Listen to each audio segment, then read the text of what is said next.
굿모닝!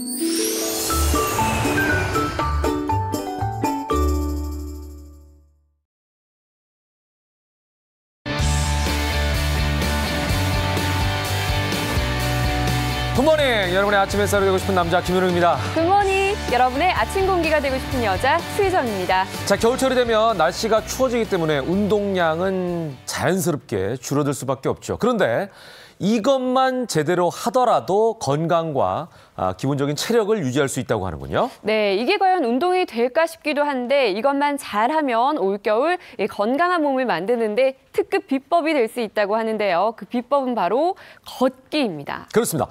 내 몸에 잘 맞는 걷기만 잘해도 건강을 지킬 수 있다는 사실 오늘 치유비책에서 자세하게 알려드리겠습니다. 끝까지 네. 함께해 주시고요. 자, 그럼 오늘도 날씨부터 한번 확인해 보죠. 날씨로 출발! 굿모닝, 여러분의 아침 요정 유혜인입니다. 오늘 올겨울 들어 가장 큰 추위가 찾아왔습니다. 이번 주 내내 이처럼 영하의 날씨를 보이면서 춥겠습니다. 자세한 날씨 살펴보겠습니다. 오늘도 어제와 마찬가지로 전국 아침 기온이 영하권으로 이어지고 있습니다. 추위가 무척 매서운데요. 현재 서울이 영하 8도, 파주 영하 13도, 대구도 영하 5도까지 떨어지면서 평년보다 6도가량 낮겠습니다. 여기에 강한 바람까지 더해져서 현재 서울의 체감온도는 영하 13도까지 내려가 있는 상태입니다.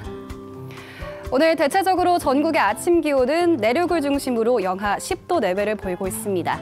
낮에도 기온은 크게 오르지 못할 텐데요. 서울 1도, 춘천 1도, 강릉과 대구가 3도에 그치겠습니다. 이렇게 한파가 찾아온 이유는요. 북서쪽에서 영하 30도 이하의 찬 공기가 남하하기 때문인데요. 이번 주 내내 영하의 추위는 계속되겠습니다.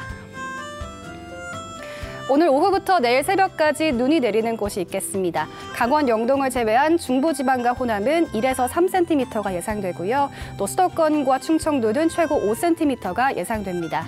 내일 새벽까지 눈이 내리는 지역은 도로가 미끄러운 곳이 있겠습니다. 안전운전 하시길 바랍니다.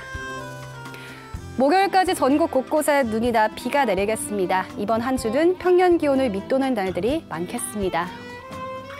이제 점점 추워지면서 눈이 자주 내릴 텐데요. 이 미끄러운 눈을 막기 위해 제설제로 염화칼슘이 많이 사용됩니다. 하지만 이 염화칼슘 주의하셔야겠습니다. 눈을 잘 녹이는 만큼 도로도 잘 녹이고요. 자동차와 신발도 부식시킵니다. 특히 자동차 하부에 염화칼슘과 눈이 함께 달라붙으면 녹이 쉽게 슬게 됩니다. 또 인체에 직접적인 영향도 줍니다. 신발에 묻은 염화칼슘이 말라서 분진이 되면 호흡기에 자극이 된다고 하니까요. 이 염화칼슘 집으로 들어오기 전에 잘 털어서 들어오시길 바랍니다. 지금까지 날씨와 생활 정보 알려드렸습니다.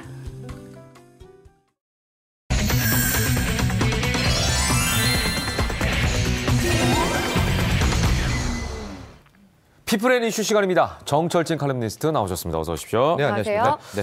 자, 어제 아침에 발생한 인천 낚싯배 사고 관련 뉴스 먼저 전해드리도록 하겠습니다. 네. 급유선 명진 18호 선장의 진술 때문에 지금 세간이 떠들썩하죠? 네, 그렇습니다. 이 인천 영흥도의 낚싯배 사고 그 이유가 밝혀진 것 같습니다. 이 당초에는 이 전방 주시 태만 의무로 우리가 파악을 해서 수사에 돌입하지 않았었습니까? 네. 그랬는데 실질적으로 조사에 들어가 보니까 이 선장이 낚싯배를 봤던 것으로 파악이 되고 있고요. 낚싯배는 보았는데 그 추월을, 그러니까 이 뒤쪽에서 그 속도를 줄일 줄 알고 네. 먼저 갔다라는 것이었었고요. 이제 거기에서 실질적으로 이 말을 했습니다. 낚싯배가 비켜갈 줄 알았다라는 얘기를 해서 오히려 속도를 줄이지 않고 더 치고 나갔었고 실질적으로 모든 책임은 이 급유선에 있는 것으로 알려져 있습니다. 네, 어떻게 보면은 보고도 방심했다 이렇게 볼 수도 있을 것 같은데 왜 모르는 척을 했을까 이런 생각이 듭니다. 네, 그래서 이제 주변에 낚싯배, 영흥 선주협회들 분들 다 인터뷰를 들어보니까 이게 이제 4, 5년 전부터 급유선이 원래 가는 항로를 안 가고 네. 이 좁은 수로 쪽으로 오게 됐다라는 얘기를 전했었고요. 이번 사고뿐만이 아니라 급유선이 이렇게 난폭운전이라고 해야 될까요? 뜨고 있는 낚싯배에 대해서 난폭 운전도 많이 했고 뭐 저런 식으로 압박하는 경우도 많이 있어서 네네. 참 많은 뭐 항의라든가 뭐 이런 것들을 했다라고 해요. 예. 그래서 원래 가는 길로 가야지 항로로 왜 이렇게 좁은 수로로 들어오느냐 네. 이런 얘기가 계속 나오고 있는데 이제 이렇게 해서 이제 이 낚싯배 사고가 많이 나니까 여기에 대해서 관계 당국에도 많이 신고를 했다라고 하는데 이제 관계 당국은 그 동안에 이렇게 급유선이 항로가 아닌 수로로 좁은 수로로 왔을 때 그것을 처벌할 근거는 없다. 왜냐하면 저게 크게 돌아가면 1시간 이상 차이가 나거든요. 예. 아. 급유선 입장에서는 뭐 굳이 항로가 아니라 예. 그런 좁은 수로로 오게 되는 것인데 법적 제재 근거가 없었다라고 이제 계속 밝혀왔다라고 하는데요. 네. 그런 과정에서 이렇게 큰 사고가 일어나지 않았나 보고 그러니까 있습니다. 급유선 입장에서는 뭐 시간도 절약하고 거기다가 연료도 절약하고 뭐 여러 가지를 생각을 했을 텐데 그럼에도 불구하고 사실은 이런 어떤 사고의 위험성이 그동안 계속 있었다는 거 아니겠습니까? 그렇죠. 이제 그런 면에서는 인재라고 또 볼 수가 있을 것 같아요. 네. 이와 관련해서 이번 사고 문 대통령이 입장을 밝혔죠. 네, 이제 네. 4일 오후에 여문관에서 수석 이제 보좌관 회의 열리게 되면서요. 이제 이번에 희생자들을 위해서 묵념을 했었고 회의 내내 상당히 굳은 표정으로 문 대통령이 진행을 했다라고 합니다. 일단은 이후 여하를 막론하고 국민이 어쨌든 사망한 사고가 아니겠습니까? 국가의 책임이다라는 얘기를 이제 공식적으로 언급을 했었고요. 또 하나 이번 사고가 이제 최근 들어서 낚시 인구가 거의 급증을 하고 있거든요. 맞아요. 네, 정말로 제주에서 이제 낚시를 많이 하게 되는데 한 450만 정도 되더라고요. 예, 낚시 인구가 이렇게 빠르게 늘고 있는데 정말 우리가 그 낚시 인구의 증가 속도만큼 안전 관리라든가 안전 대책이 있느냐 여기에 대해서 시스템을 제도적으로 접근해라 이런 조언도 함께 했었습니다. 일단 고인에 대한 예의도 했었는데요. 어떤 식으로 이제 유가족 문제 이런 것들을 네네. 뭐 처리하게 될 것 같습니다. 네, 이번 사고로 인해 정부까지 모두가 힘을 쓰고 있는 상황인데요. 모쪼록 조속히 처리되기를 바라보겠습니다. 네. 다음 소식으로 넘어가 보겠습니다. 이번에는 소방관의 활약이 빛난 사건인데요. 한 아파트에서 불이 나서 자칫하면 큰 사고로 이어질 뻔했는데 용감한 소방관이 이를 막아줬다면서요. 그렇습니다. 이제 지난 3일 저녁 밤이죠. 한 오후 9시쯤 됐었는데요. 강원도 동해시의 한 아파트 2층에서 최초 화재가 났었습니다. 네. 이제 불길이 막 커질 수가 있었는데 이번 사고가 이제 의외로 빠르게 진압이 되고 단 한 명의 희생자도 없었던 것은 그 아파트 11층에 살고 네. 있는 이제 30대의 소방관 바로 김일수 소방교 덕분이었다라는 겁니다. 천우신조네요. 그렇습니다. 예. 당시에 이 김일수 소방교 같은 경우에는 비번이기 때문에 출근을 안 하고 집에 쉬고 있었었는데 2층에서부터 연기가 막 튀어오르고 경보음이 울고 막 그렇게 주민들이 그랬겠죠. 우왕좌왕하게 되는 그 예. 순간에 바로 이 비번이던 현직 소방관 김일수 소방교가 이제 홀로 뛰어내려가가지고 네. 이번 화재를 진압하고 주민들의 대피까지 도우면서 실제적으로 대형 화재로 번질 수 있는 화재가 약 15분 만에 모두 예. 진압되는 이제 그런 사건이었습니다. 예, 2층에서 불이 났다면 이제 15층짜리 아파트면은 거의 위쪽으로 이제 번질 위험성이 가장 그렇죠. 크지 않았을까 싶은데 예. 정말 제가 방금 전에 천우신조라고 얘기한 것처럼 어떻게 보면 그 아파트에 이 소방관이 살고 있었고 또 그날이 비번이었고. 하필 비번이었고 네, 이게 그렇습니다. 참 맞아 떨어져서 다행이다라는 생각이 듭니다.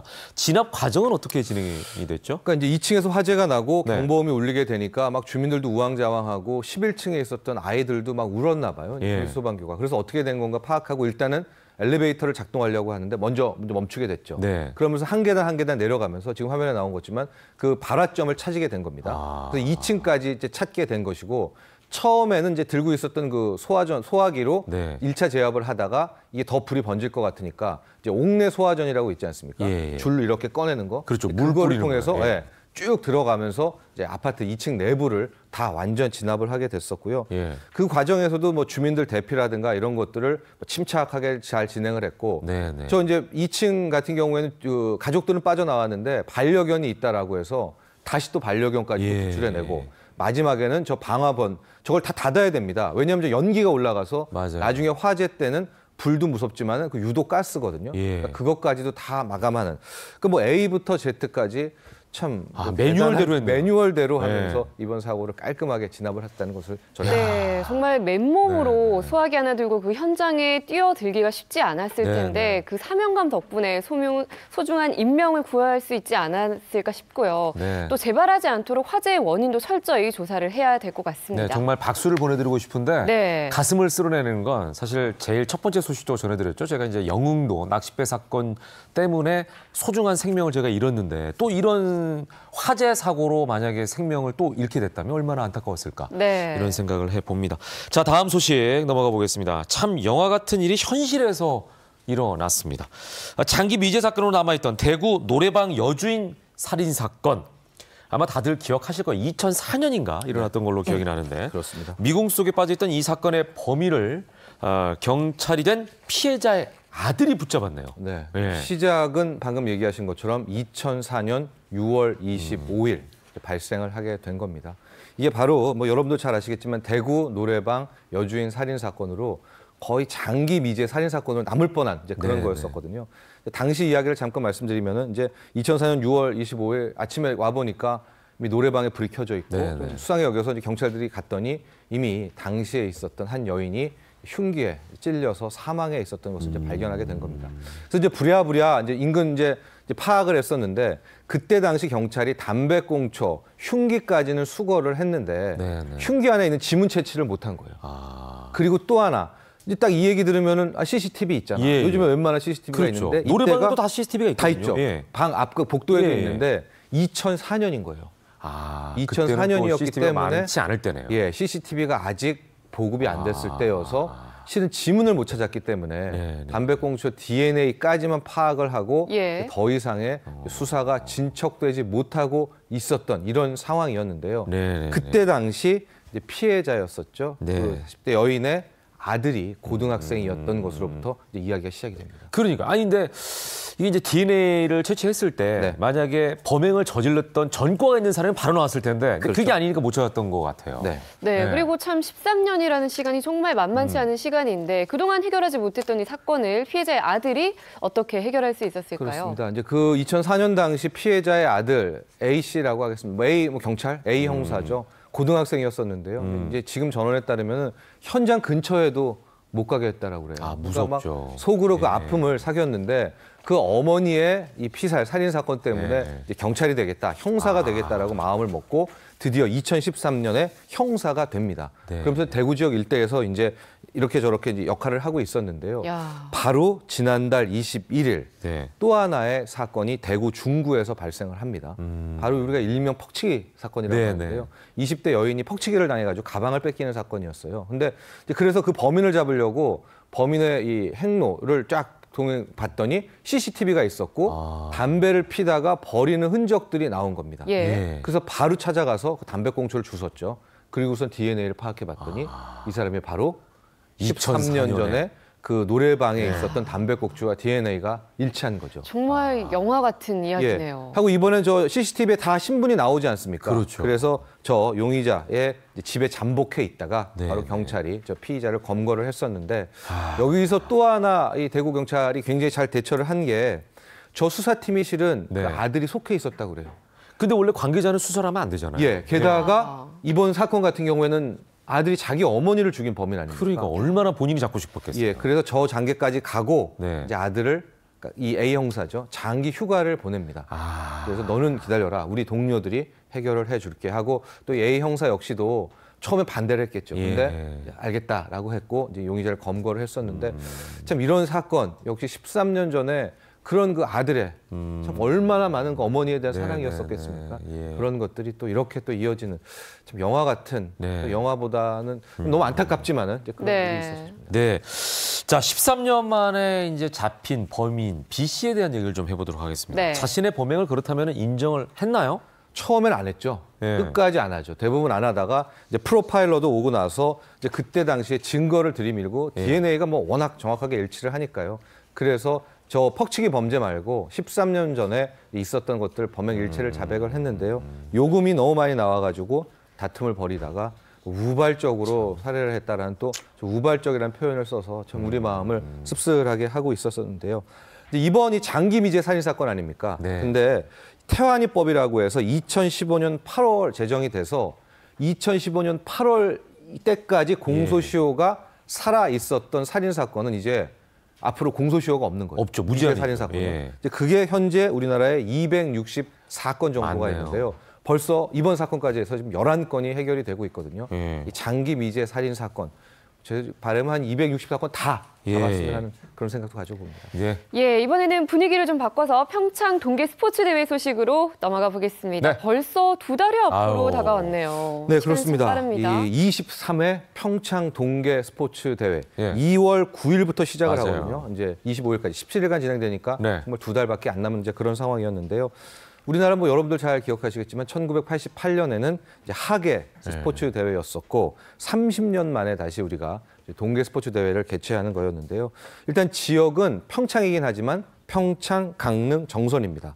그러니까 평창에서는 뭐 실질적인 행사가 진행이 되고 네네. 강릉에서는 빙상, 또 정선에서는 스키 관련하는 것들이 이제 개최될 전망이긴 한데요.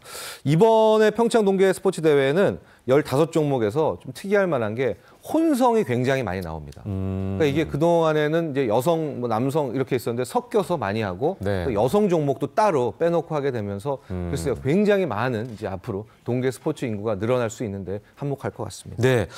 자, 이거 굉장히 어렵게 이 동계 스포츠 대회를 유치했기 때문에 네. 여기에 대한 관심, 노력들이 더 지대한 것 같습니다. 저도 D-50일 행사를 하러 이제 평창을 곧 가게 될 텐데. 아, 네. 예, 많은 볼거리와 즐길거리로 채워질 2018 평창 동계 스포츠 대회 벌써부터 기대가 됩니다. 네. 근데 원래 이제 이런 스포츠 대회를 하기 전에 성화봉송에 대한 또 그렇죠. 기대가 있잖아요. 이번에도 그렇습니다. 특별한 분들이 성화봉송에 참여하신다면서요? 네, 우리 이제 88 하계 스포츠 네. 대회에서도 봤지만은 이제 그리스 아테네 신전에서 그걸 봤습니다. 불을 받아가지고 지금 이 시간에도 우리 전국적으로 성화 봉송이 진행되고 있는데 네. 이제 11월 1일부터 시작해서 이제 그 동안에 이 7,500명의 주자들이 이제 성화 봉송을 하게 됩니다. 7,500명이라는 것은 남북한 인구가 7만 5천 명에서 7,500만 네. 명에서 나온 것이고요.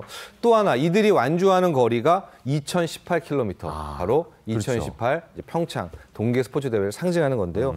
그 동안에 뭐 유영 선수, 수지, 임수롱, 이상화, 차두리, 뭐 무한도전 멤버들도 다 뛰었었고요. 예. 오늘 같은 경우에는 이 시스타 출신의 소유가 소유. 부여해서 이제 성화봉송에 나서고 있다고 하는데요. 이 성화봉송 하나하나 쫓아가는 것도 네, 굉장한 재미네요. 볼거리가 되고 있습니다. 예. 예, 이렇게 많은 분들이 평창 동계 스포츠 대회에 함께하고 계신데요. 이제 정말 개막이 얼마 남지 않다 보니까 그러니까. 아무래도 준비에 참 바쁠 것 같아요. 네, 그렇습니다. 이 준비도 준비고요. 네. 또 하나의 동계 스포츠 대회의 핵심이라는 것이 기업들의 후원으로 비롯한 또 하나의 마케팅, 홍보 이런 것들이 지금 어우러지는 거 아니겠습니까? 그래서 우리나라의 지금 대기업들 같은 경우에도 이번에 평창 동계 스포츠 대회 성공 기원을 위해서 적극적으로 함께하고 있는데 일단은 신동빈 롯데그룹 회장이 굉장히 적극적입니다. 신동빈 회장 같은 경우에는 스키 많이 하고 네. 본인도 거의 수준급 스키 실력을 갖고 있거든요. 그래서 이제 최근에는 스위스 오버오펜에서 열렸던 국제 스키 연맹에 참석을 해서 본인이 직접 이제 평창 동계 스포츠 대회에 대한 홍보, 뭐 시설도 하고 네네. 스키에 대한 이야기도 하면서 글로벌 홍보에 나섰다라는 것이고요. 예. 현대 기아차 같은 경우에는 역시 이제 선수단 수송 차량, 또 의전 차량, 대회 운영하는 일체 차량들도 지원을 하고요. LG 같은 경우에는 이제 디스플레이가 있으니까 공식 홍보 영상, 영화 이런 것들 마케팅 전반을 지원한다고 합니다. 또 하나 이제 신세계 푸드는 먹거리죠. 그렇죠. 선수들뿐만이 아니라 이제 입맛을 고려해서 특히 이제 우리가 저쪽 중동 쪽에도 오거든요. 동계라고 하지만은 그분들의 입맛에 맞추는 이제 그런 음식들을 제공하게 되는데 현재 이 신세계 푸드가 하는 뭐 도루묵이라든가 이런 것들에 미리 맛보기가 가능한데요. 영동 고속도로 평창 휴게소 이제 강릉 방향 쪽이 있습니다. 거기에서 이제 관련한 음식들을 또 맛보기를 할 수 있다라고 하니까 뭐 가시면 좋을 것 같고요. 이제 앞으로 평창 올림픽 본격적으로 진행되면 서울, 강릉 이어지게 되는 이 경강선 KTX가 굉장히 많이 다니게 됩니다. 예. 그래서 정성, 강릉, 평창 아마도 북적북적할 것 같은데 현재 거기에 시민들도 굉장히 적극적으로 이번에 평창 스포츠 대회 준비에 합류하고 있다라고 합니다. 네. 자, 무려 3번의 도전 끝에 얻은 소중한 기회입니다. 그렇습니다. 우리가 이제 보통 동계도 있지만 하계도 있잖아요. 네. 하계에 대한 관심은 좀 높은데 거기에 비해서 동계는 조금 떨어지는 게 사실이거든요. 맞아요. 종목도 좀 적고. 하지만 이번에 평창으로 모든 분들의 좀 관심을 모아 주셔서 성공적으로 개최할 수 있도록 모두 네. 응원해 주시길 부탁드리겠습니다. 자, 다음 소식입니다. 내 집 마련의 꿈. 대한민국 국민이라면 누구나 갖고 계실 텐데요. 하지만 마음처럼 쉽지가 않죠. 떨어지는 집값도 문제지만 부동산 시장에 나온 집이 많지 않다는 게 이제 현실이라고 하는데 네. 그래서 문재인 정부에서 새로운 부동산 정책을 내놨죠. 네, 그렇습니다. 바로 주거복지 로드맵이라는 건데요. 내년부터 2026년까지 5년간 무려 100만 호의 이 주택, 뭐 임대주택 포함입니다. 이제 정부가 국가가 공급을 한다라는 것을 밝혔는데요. 너무 좋죠. 너무 네. 좋은데 지금 부동산 시장에서는 또 다른 이슈, 또 다른 사건으로 이게 번지고 있는 것이 실질적으로 이 많은 이 가구를 공급을 하려면 네. 택지가 필요하고 그렇죠. 택지 중에서도 뭐 서울 인근이라든가 경기권 예. 중요한 곳에 택지에 지어야 이게 성공하는 거 아니겠습니까? 교통이 편리한 곳에 지어야죠. 그렇죠. 예. 사람들이 살고 싶어하는. 네. 결국 근데 남아있는 땅이 별로 없잖아요. 맨 땅이 없잖아요. 그렇죠. 그러면 그린벨트다. 아. 그럼 그린벨트를 풀 것이다 라는 것이고 실질적으로 국토부에서 한 40곳은 풀어야 되지 않겠느냐라는 언급과 함께 결과적으로 지금 들썩이겠네요, 그린벨트에 또. 묶여 있는 것 중에서 요 땅 괜찮네 하는 곳에 지금 투기 세력들이 빠르게 벌써. 붙었다라고 그렇겠네요. 하는데요. 실질적으로 이번에 국토부가 9곳은 미리 공개를 했거든요. 예. 9곳 지역은 상당히 입지도 좋고 네, 아주 네. 괜찮습니다. 인기가 있는 지역일 것 같은데. 지금 이제 가령 화면상에 나오고 있는데. 예, 성남 금토, 성남 복정, 의왕 월암 요 정도 라인. 특히 이제 구리 부천 저쪽도 있지만 요쪽 라인은 굉장히 이제 강남에 인접선이 있기 때문에 네. 인기 지역이거든요. 네. 그래서 저게 언급되자마자 이미 땅값이 땅값이 2배 뛰었겠네요. 이상 이제 아하. 튀어 올랐다라고 하거든요.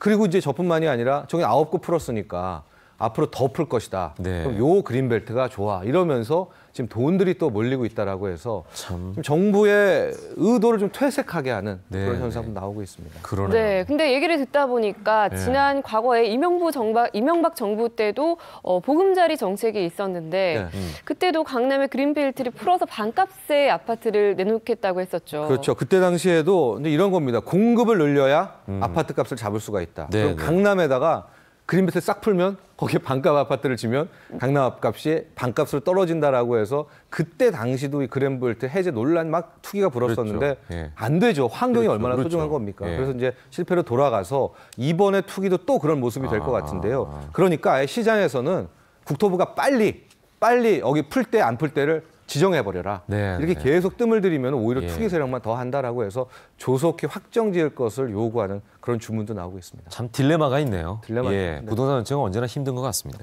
네. 자, 영상으로 보는 이슈 오늘 마지막 소식 뭔가요? 네, 요즘에 이제 나는 비행기 드론이 안 쓰이는 데가 없죠. 네. 뭐 다 쓰이게 되는데 최근에는 드론이 축산 업계에서 적극 활용되고 있다. 이 철새가 참 AI를 비롯해서 많은 문제가 있는데 이것들을 어떻게 해결하기 위해서 드론이 활용된다라고 합니다. 영상을 통해서 확인을 하시죠. 대표적인 겨울 철새, 천둥오리떼가 강변에서 헤엄칩니다. 슬그머니 다가온 대형 드론은 소독액을 내뿜고 오리들은 화들짝 놀랍니다. 해마다 국내를 거쳐가는 철새가 AI 확산의 주범으로 지목되자 방역 드론이 등장했습니다. 한 번 비행에 축구장 2개 면적을 방역할 수 있는 드론입니다. 사람이 접근하기 힘든 철새 드로이지의 AI 방역에 힘을 보태고 있습니다. 철새 분변이 떨어질 수 있는 양계농가 지붕도 집중 방역 대상입니다.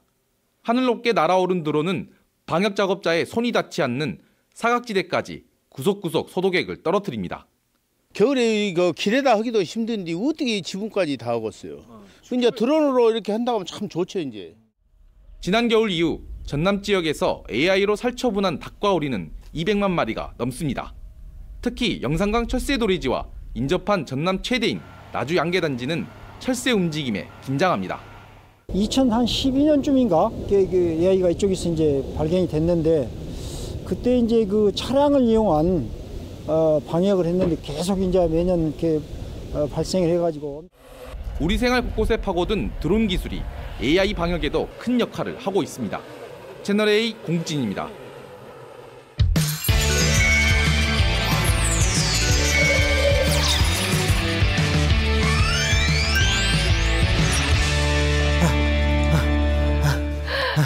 예, 알짜배기 건강정보 전해드리는 추우책 네. 시간입니다.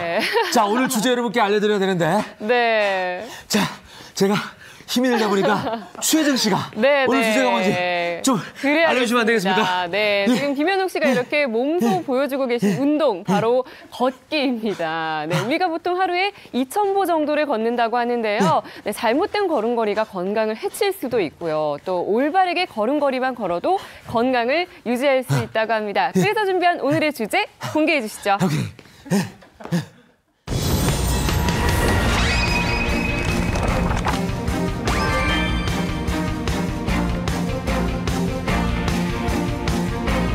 잘 걷기만 해도 병이 낫는다. 질환별, 연령별에 따라서 걷기의 공식도 바뀐다고 하는데요. 오늘 이 시간에는 내 몸에 맞는 맞춤 걷기로 겨울철 건강 지키는 방법을 꼼꼼히 지켜보도록 하겠습니다. 제가 아침부터 이제 별짓을 다 하네요. 네, 수고하셨습니다. 아니 뭐 잠깐 걸었는데 네, 숨이 차죠. 내가 요즘에 정말 운동을 안 했구나 라는 걸 느낀 네. 게 야, 이게 호흡이 약간 차면서 네. 말이 잘 안 나오네요. 예, 그래서 심각한데? 함께 세 분을 네. 제가 소개해드리도록 하겠습니다. 네, 이승남 가정의학과 전문의 송영섭 한의사 나와주셨고요. 어서 오십시오. 네, 안녕하세요. 네, 그리고 방송인 유대산 씨도 함께 하겠습니다. 반갑습니다. 네. 오늘 심플한데? 예. 자, 오늘의 주제 네. 걷기입니다. 계속해서 말씀드렸는데요. 네. 예. 참 저도 많이 안 걷고 있구나 이런 네. 생각이 들었어요. 자, 겨울은 실내 활동이 많아서 운동량이 부족한 계절이지 않겠습니까? 맞아요. 걷기는 굳이 챙겨서 하지 않아도 언제 어디서나 기본적으로 한다. 이런 생각 때문에 사실은 이거 운동이야. 이렇게 좀 여기에 대해서 회의적인 분들도 있을 거예요. 맞아요. 유대산 씨는 네. 평소에 많이 걸어요? 저 같은 경우에는 그 태어났을 때도 네. 또래 아기들보다 굉장히 빨리 일어서고 빨리 그때도 부산했구나. 그때부터 예, 굉장히 철랑철랑거리고 많이 걸어다녔다고요.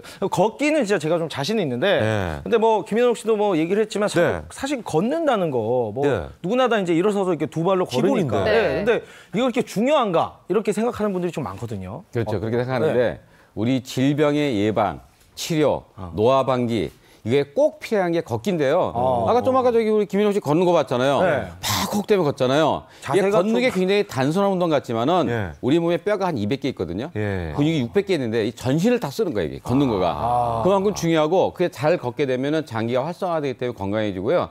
재밌는 게 우리가 그 걸을 때 필요한 게 관절, 신경, 근육, 뼈가 필요한데 네. 이 네 가지가 조화를 이루어야 되는데 네. 이게 하나라도 잘못되면 신경이 잘못되면 어떻게 돼요? 못 그러네. 걷잖아요. 맞아. 그래서 걸으면서 조금 이렇게 불편하기도 하고. 그렇죠. 그래서 바로 이 걷기만 잘해도 건강의 비결인데 우리가 걷기만 잘해도 예방되는 암이 있습니다. 뭐야? 오. 대장암, 진짜요? 유방암, 예. 자궁암이 감소하기 때문에 네. 걷기만 예. 해도 암도 예방할 수 있습니다. 이야, 걷는 걸로 암이 예방.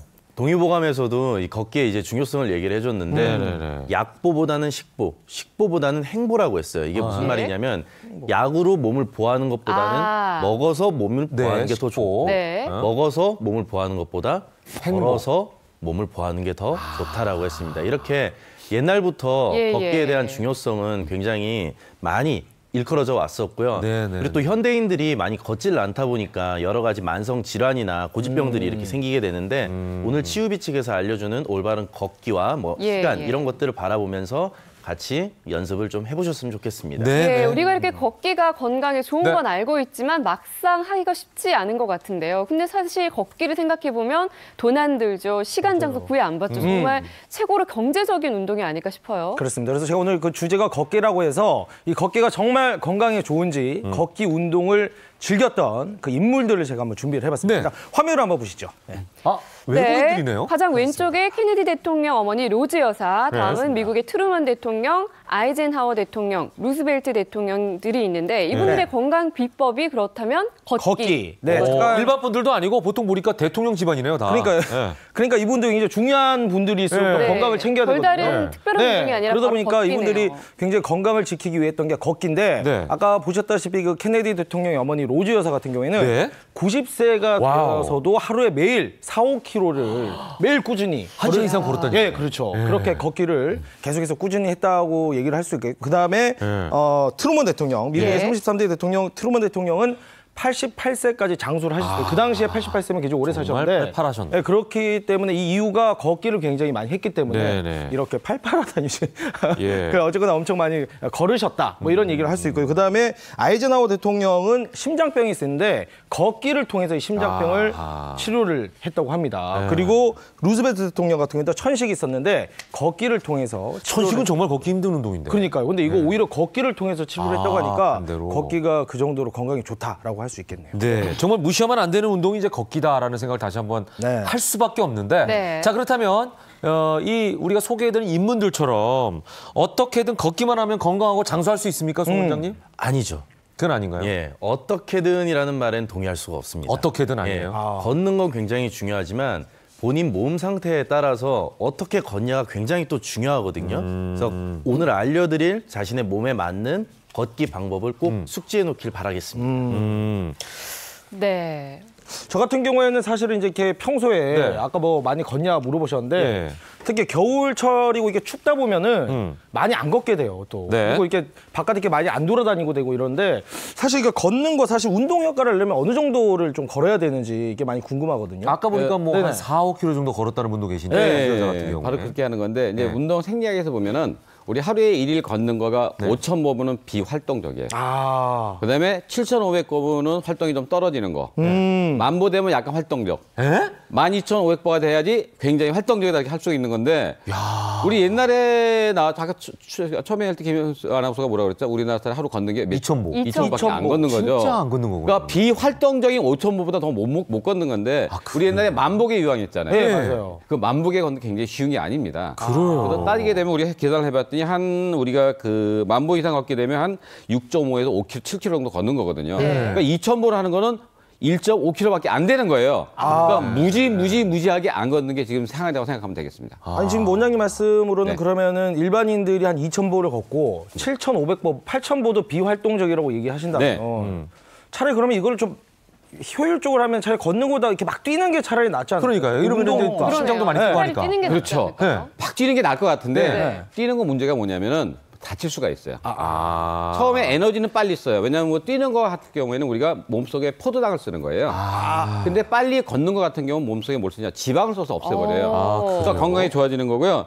두 번째는 우리가 이제 그 많이 뛰게 되면은 관절이 나쁘거나 노년이 있거나 허리가 안 좋은 사람들은 다칠 수가 있고요. 네. 또 한 가지는 우리가 빠른 걸음으로 걷는 게 왜 좋느냐면은 이걸 하게 되면 우리가 몸의 건강에 활력하게 사는 게 많이 되는데 빨리 걷는 건 계속 할 수가 있잖아요. 네. 뛰는 건 어떻게 해? 잠깐 해요. 잠깐 하고 그만두게 되거든요. 마라토너가 아닌 이상. 그렇습니다. 맞아요. 근데 중요한 게 뭐냐면 그 강도가 중요한데 어떤 강도가 좋느냐. 아까 보니까 우리 저기 김인홍 씨 걸을 때 네. 걷기 하고 제가 언제 그렇게 또 오버를 했습니까? 똑같이 흉내낸 거니까 바로 이렇게 대화를 할 수 있는 정도 속도가 좋은 거예요. 그러니까 노래는 부르면 못 하는 거. 또 너무 심하기 때문에 안 좋기 때문에 하고 예. 또 그다음에 이제 가장 중요한 거는 네. 일주일에 예. 5번 이상. 하루에 30분 이상 빨리 걷는 게 좋는데 매일 걷는 게 중요해요. 예, 매일 걷는 게 굉장히 중요합니다. 그러니까 시간이 없다는 사람은 어떻게 하냐. 주차장 잠깐 갈 때라도 당장을 걸어 다닐 때라도 실내에서라도 빨리 걷는 게 중요한데 미국에서 통계를 내봤더니 일주일에 5번 이상 30분 이상 빨리 걷는 운동을 한 사람은 네. 무려 안 한 사람보다 사망률이 40%가 떨어집니다. 40% 엄청 크네요. 엄청난 거죠. 예. 자, 뛰지 말고 오히려 걸어라라고 말씀해 주셨습니다. 특히 이제 네. 연세 있는 분들은 사고의 위험도 있기 때문에 무리하지 그렇습니다. 마시라 이제 이런 말씀을 해주셨는데 네. 자, 그렇다면 꾸준히 걸었을 때 어떤 효과를 가져오는지 제가 표로 한번 확인해 보도록 하겠습니다. 네, 먼저 첫 번째부터 보겠습니다. 허리와 무릎 통증이 사라졌어요. 네. 라고 돼 있네요. 뼈와 근육의 노화 방지. 예, 맞습니다. 이제 우리 뼈 같은 경우는 30대까지는 좀 이제 단단해지다가 한 40, 50대 이렇게 넘어가면서 계속 약해지거든요. 근데 걷기 운동을 계속 해주면은 이 골밀도가 계속 유지가 되고 좀 단단해져요. 그러다 보니까 골다공증 같은 질환에서 좀 벗어날 수가 있고 또 근육 같은 경우는 너무 당연하지 안 쓰면은 노화되고 폐화되고 약화되잖아요. 근데 요즘 원장님께서 얘기하셨듯이 걷기를 잘 안 하다 보니까 기본적으로 하체 근육이 굉장히 약해질 수밖에 없단 말이에요. 그래서 계속적으로 걷기를 해서 하체 근육을 좀 단련을 시켜주고 또 여러 가지 이제 상체를 같이 움직여주면서 몸이 이제 안 쓰는 근육들 같이 이렇게 활동적으로 움직여주면서 좀 근육을 좀 단단하게 해줄 필요가 있습니다. 그래 맞아요. 예. 성아 씨 좀 걸으세요. 예. 제 아내입니다. 아, 네. 깜짝이야. 누구한테 얘기하는 깜짝 놀랐습니다. 네, 걷기 이래서 좋다. 두 번째 보겠습니다. 네, 혈압이 떨어졌어요. 이유는 혈압이 혈압과 혈압, 혈당을 혈당을 낮추는 거네요. 혈압만 떨어지는 게 아니라 혈당도 떨어지는데 우리가 그 성인병 하게 되면 고혈압, 당뇨, 고지혈증, 심장병 이런 게 많잖아요. 이 걷게 되면은 바로 우리 몸속에서 심장이 막 잘 움직이잖아요. 그럼 오히려 혈압은 높아질 것 같은 생각이 아니죠. 그러니까 그거 왜 들으세요 이제 끝까지 들으세요. 이거 아니죠. 제가 성급하죠. 심장이 막 이렇게 집살이 뛰게 되면은 피가 순환이 잘 되기 때문에 우리 몸 속에서 뭐가 없어지냐 아까 에너지를 없애면서 지방 같은 걸 떨어뜨린다고 했잖아. 혈관이 깨끗해지는 거예요. 혈관이 깨끗해지면 얘가 탄력이 생기는데 혈관이 나빠지면 어떻게 굳어버리니까 동맥경화가 생기니까 혈압이 더 올라가는 거예요.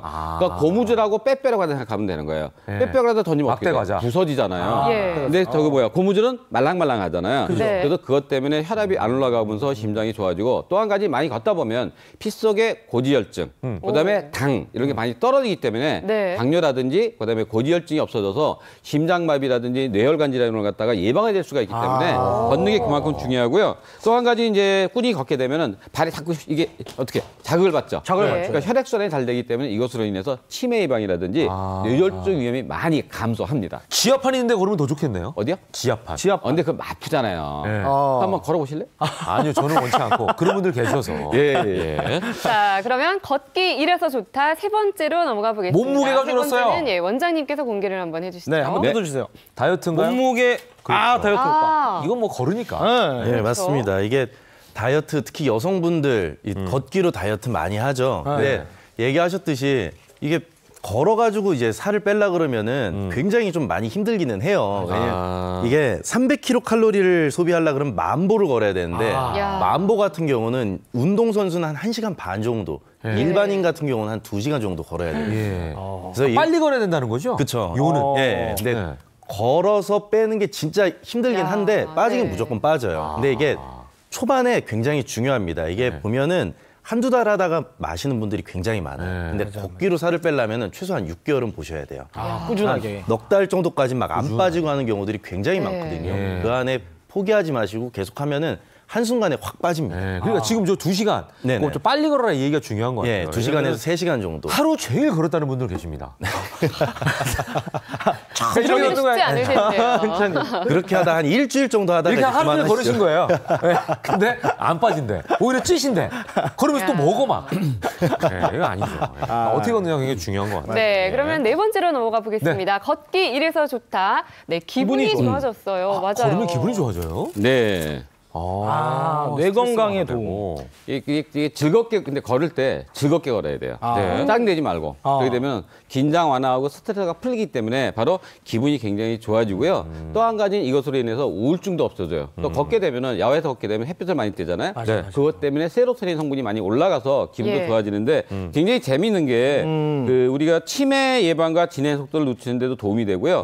보건복지부와 중앙치매센터가 만든 치매 예방 수칙에도 보면은 하루에 30분 이상 걷게 되면은 바로 심뇌혈관을 갖다가 떨어뜨리기 때문에 치매를 갖다 그만큼 떨어뜨릴 수가 있고요. 또 고혈압, 당뇨 이런 게 없어져야지만 치매가 덜 생기거든요. 아까 제가 없어진다고 그랬잖아요. 맞아요. 그래서 치매 예방에 도움이 많이 되는데 가장 중요한 게 하나가 있어요. 뭐요?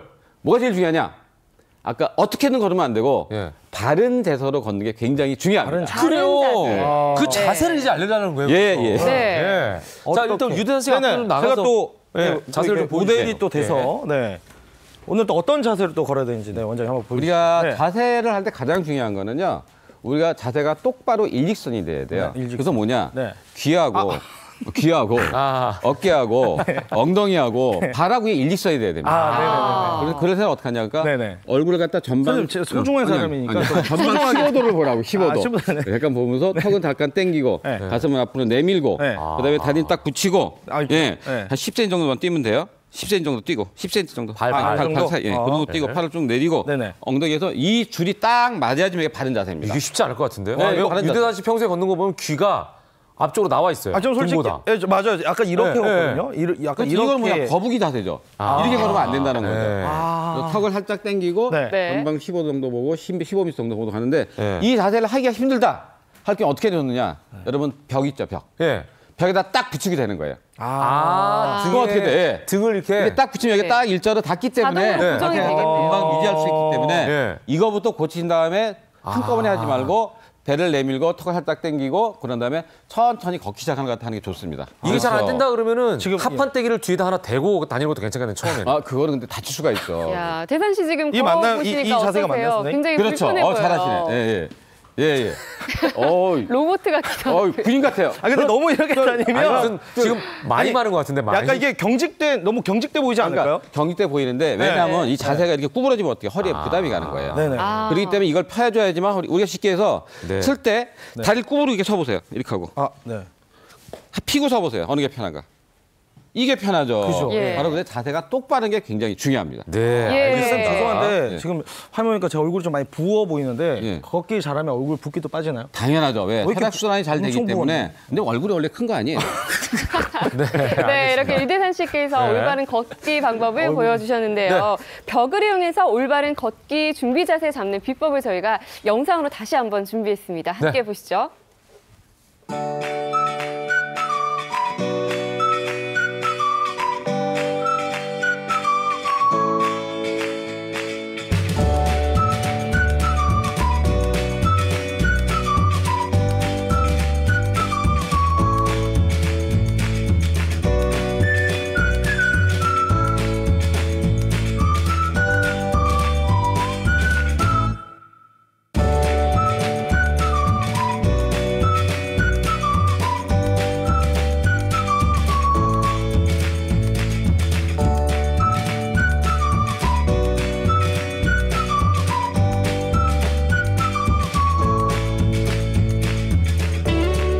신발 나왔잖아요. 네. 신발도 굉장히 중요하거든요. 예.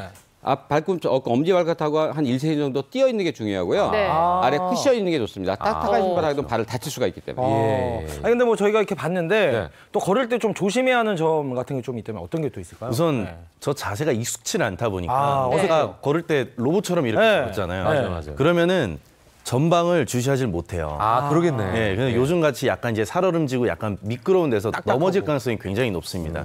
그래서 초반에는 아까 원장님이 얘기하신 것처럼 또 화면에서 보여줬던 것처럼 벽에 우선 대서 자세를 꼿꼿이 하는 거 이거를 좀 익숙하게 한 다음에 네. 그 다음에 걷는 거를 좀 적용을 해서 조금씩 차츰 늘려가는 게 중요하겠습니다. 그래, 벽을 대고 걸을 수는 없잖아요. 그렇죠. 그런데 자꾸 이게 연습을 하다 보면 아 내가 어떤 자세로 서 있는지가 내 몸의 느낌으로 네. 오니까 그때 이제 걷기 시작하라는 말씀이신 거예요. 우리가 골프 연습 때 왜 기기 같은 거 이렇게 몸에 장착하고 하다가 맞아요. 풀면은 그걸 유지하려고 노력하잖아요. 그렇죠. 그거랑 똑같은 거 같아요, 원리가. 네, 저희가 지금까지 올바른 걷기 자세와 주의할 점까지 살펴봤는데요.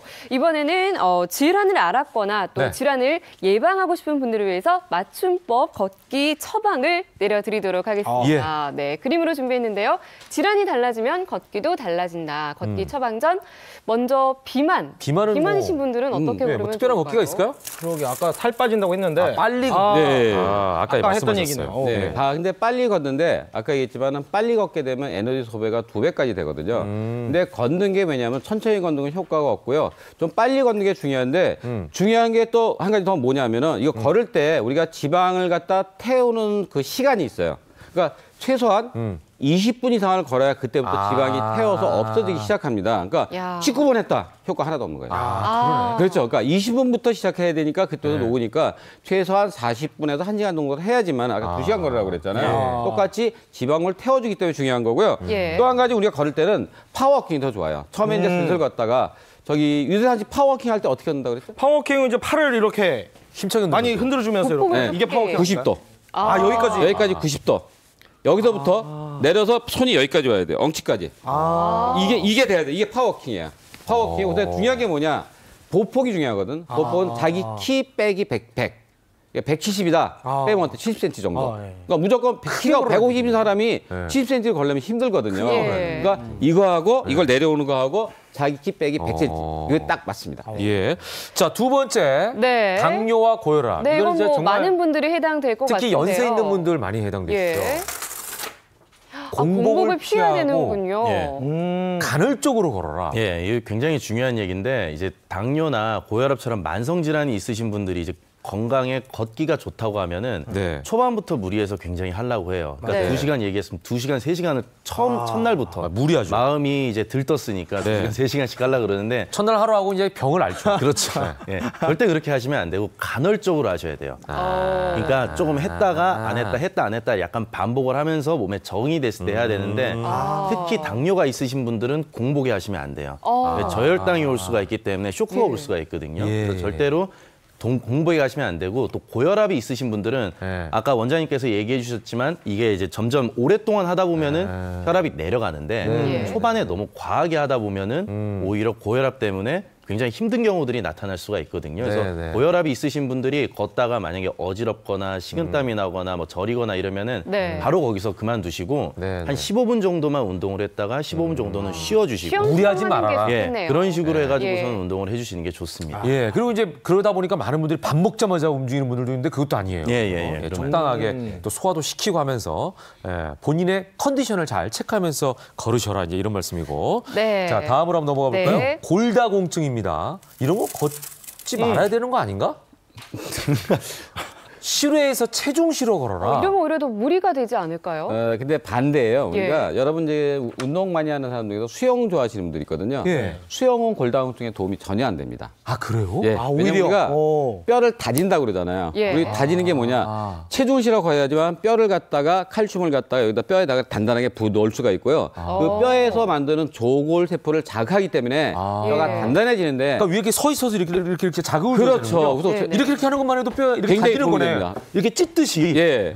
방시가 옛날에 어떻게 하고 다녔죠? 이렇게 다녔죠. 그렇죠. 바로 이런 거. 예. 방시가 그래서 튼튼하구나 뼈가. 튼튼한 거예요. 네. 근데 이거 할 때 중요한 건 뭐냐면은 무릎 관절이나 허리가 있는 사람이 다칠 수가 있기 때문에 뒤꿈치를 약간 들고 뛰는 게 좋습니다. 네.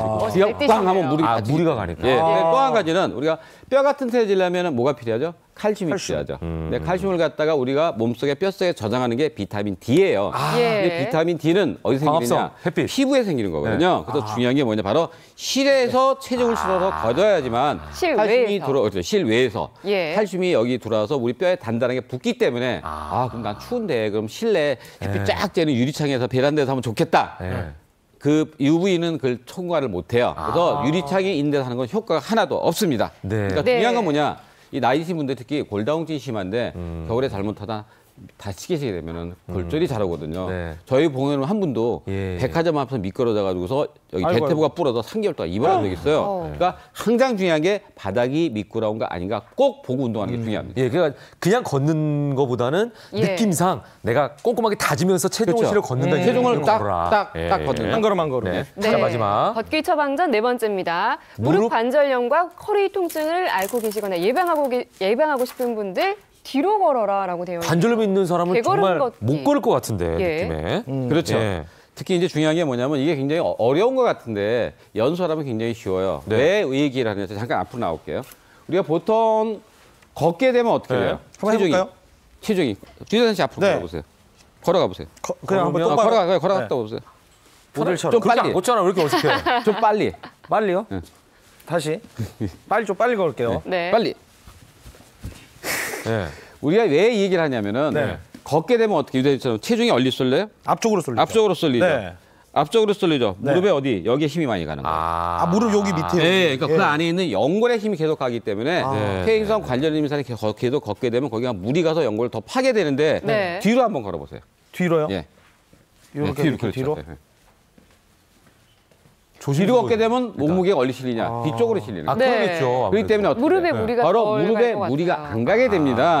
근데 이게 아. 중요한 거는 이거는 걷는 방법이 굉장히 중요한데 이거는 아까는 우리가 시선을 어떻게 보라고 그랬죠? 15도 위를 보라고 그랬잖아요. 이건 반대예요. 15도 밑을 보는 거예요. 15도 밑을. 그리고 15도 밑을 보고서 천천히 걷는데 걸을 때 발바닥이 굉장히 중요해요. 발이 우리 앞으로 갈 때는 뒤꿈치부터 이렇게 닿거든요. 그렇죠. 이거는 바로 앞꿈치부터 이렇게. 반대로. 뒤로 걸으면서 뒤꿈치를 먼저 닿기는 쉽지 않아요. 그렇죠. 그런데 무리해서 모르고 그렇게 걸으려는 사람이 있어. 이렇게. 이거 아무 효과 없기 때문에 가장 중요한 건 뭐냐? 뒤로 걸을 때 항상 중요한 게 앞꿈치. 앞꿈치 타고 이렇게 걷고 이것도 연습을 많이 하세요. 지금 저 나오네요. 예. 보니까 앞꿈치에다 힘을 주고 옆으로 갔다가 뒤로 갔다가 이렇게 힘이 쏠리는 방향을 좀 얘기해 주신 것 같습니다. 예. 네, 그리고 또 무릎이 좋으신 분들은 쿠션감이 좋은 신발을 하고 걸으면 더 좋으실 것 같아요. 무릎 통증이 있으신 분들은. 그리고 허리 통증이 있다면 아까 개걸음 걷기를 하라라고 하셨거든요. 개걸음. 네, 개걸음은 또 어떻게? 이게 제가 알려드리겠습니다. 그 멍멍 개가 아니고 이 개 말하는 예, 거죠? 맞습니다. 그 네 발로 걷는 건 아니니까. 그렇죠? 네. 이렇게 쓴 자세에서 무릎을 살짝 굽혀주세요. 그러니까 이 발 앞에 나가지 않도록 좀 굽혀주시고 뒤쪽으로 살짝 굽혀야겠죠. 그리고서는 허리를 꼿꼿하게 이렇게 세워주시고 뭐 팔은 이렇게 편하게 옆쪽으로 두시고 한 다음에 다리를 한 발짝 옆으로 가고 다시 약간 기마 자세네요. 다양한 거 많이 예. 해요. 개처럼 예, 이런 식으로 기마 이렇게. 자세인데 옆으로. 예. 개처럼. 자, 이게 왜 그러냐면 네. 다리가 이렇게 걸을 때 안쪽으로 이렇게 안쪽으로 자꾸 내전된 상태에서 이렇게 걷는 분들이 있어요. 네. 그런 분들한테는 이 외전근을 좀 이렇게 강하게 해줘야 되기 때문에 바깥쪽. 약간 바깥쪽으로 허벅지 이렇게, 바깥 근육. 그럼 이제 아마 걸으면 이쪽이 네, 맞아요. 힘이 거기에 많이 힘이 들죠. 들어가요. 예. 네. 네. 그리고 또 허리 쪽도 힘이 좀 많이 들어갈 겁니다. 허리가 안 좋으신 분들이 같이 이렇게 골반까지 내려가서 안 좋은 경우들이 많기 때문에 이런 식의 이제 개걸음을 해주시면 되고 조금 더 좀 강하게 하겠다 그러면은 고무 밴드 같은 거 있어요. 예, 그런 걸로 여기를 감아서 여기 무릎 위쪽을 좀 이렇게 감은 다음에 해주시면은 훨씬 더 운동하는 효과를 좀 많이 볼 수가 그렇죠. 있겠습니다. 밴드가 늘어나야 되니까 더 힘을 줘야 되니까. 근데 진짜 여기 하체에 힘이 확 들어가네요. 이게. 네네네. 우리 어릴 때도 뭐 이렇게 개 흉내 내고 하면서 걷는 거를 많이 해봤는데 이게 운동이 많이 되는. 굉장히 사뿐사뿐 잘 걸으시네요. 진짜 개가 된 거 자, 같아요. 그러니까 그렇게 해서 그대로 들어가세요. 네. 이렇게. 예. 네, 오늘 류대산 씨 고생이 많으십니다. 네. 잘했어요. 예. 네, 이렇게 류대산 씨처럼 걷다가도 혹시나 통증이 생기는 분들도 계실 텐데 그럴 경우에는 중단을 해야 될까요? 그래서 가장 중요한 게 뭐냐면 어지러움증이 갑자기 생기거나 네. 가슴 통증이 생기거나 식은땀이 쭉 날 경우에는 우리가 빈혈이라든지 부정맥이라든지 협심증 같은 병이 있을 수가 있기 때문에 이럴 때는 중단을 하시고요. 꼭 주치의와 상의해서 내가 이런 병이 있나 알아보는 게 중요하고요. 특히 언덕 같은 데가 올라갈 거나 계단을 올라갈 때 더 심하면은 심장병 가능성이 굉장히 크거든요. 이럴 때는 꼭 운동을 중단하시고 주치의하고 상의하는 게 좋습니다. 네, 저희가 지금까지 질환별 걷기 방법을 살펴봤는데 이번에는 또 혹시 연령대별로 걷기 방법이 이것도 다르겠죠? 네, 그렇죠? 맞습니다. 이제 우리 청소년기나 아니면은 20, 30대들 같은 경우는 급보나 아까 알려주신 파워워킹이 좋습니다. 그게 이제 하면은 우리 청소년들 같은 경우는 계속 앉아 있어서 계속 공부만 하잖아요. 근데 맞아요. 성장을 해야 되는 시기 때 계속 앉아만 있으면은 뼈나 근육이 강화될 수가 없기 때문에 파워워킹이나 속보를 통해 가지고서는 뼈나 근육을 좀 강하게 해주고요. 20, 30대들 같은 경우도 파워워킹이나 속보를 통해서 다이어트나 또 스트레스 해소를 해줄 수가 있기 때문에 그런 걷기를 좀 추천해 드립니다. 예. 자, 사실 저희 프로그램은 20, 30대는 잘 안 봅니다. 맞습니다. 예, 중요한 건 네. 중장년층, 노년의 그렇습니다. 걷기예요. 중요합니다. 예, 그분들이 지금 다 보고 계시단 말이에요. 맞아요. 네, 맞습니다. 젊은 것들이 어떻게 걷든 뭐 무슨 상관이 있습니까? 예, 중장년층 같은 경우도 파워워킹 어느 정도 괜찮습니다. 네. 괜찮고 만성 질환이 있으신 분들은 아까 얘기 드렸듯이 좀 간헐적으로 해가지고 본인 몸에 맞춰서 조금씩 늘려가는 식으로 하는 게 좋고요. 이제 노년층 쪽으로 간다 그러면은 노르딕 워킹이라고 있어요. 예? 노르딕? 이게 이제 말하면은 북유럽 워킹이라고도 할 수가 있는데 스키 탈 때 우리 맞아. 네. 스틱을 들고 있잖아요. 네. 스틱을 대고서는 운동을 하는 거예요. 걷기를 하는 건데 이제 나이가 많이 드신 분들 같은 경우는 하체에 힘이 좀 떨어지고 허리에 힘이 좀 떨어져서 걷다가 이렇게 넘어지거나 이럴 수도 있고 또 힘을 제대로 주질 못하는 경우들이 있거든요. 근데 스틱을 양손에 이렇게 쥐고서는 가게 되면은 안 썼던 근육들도 같이 쓰게 되면서 또 힘이 좀 분산이 되기 때문에 좀 더 안전하고 근육의 한 90%를 전부 다 쓸 수 있기 때문에 노년층들에게는 노르딕 운동 굉장히 추천해 드립니다.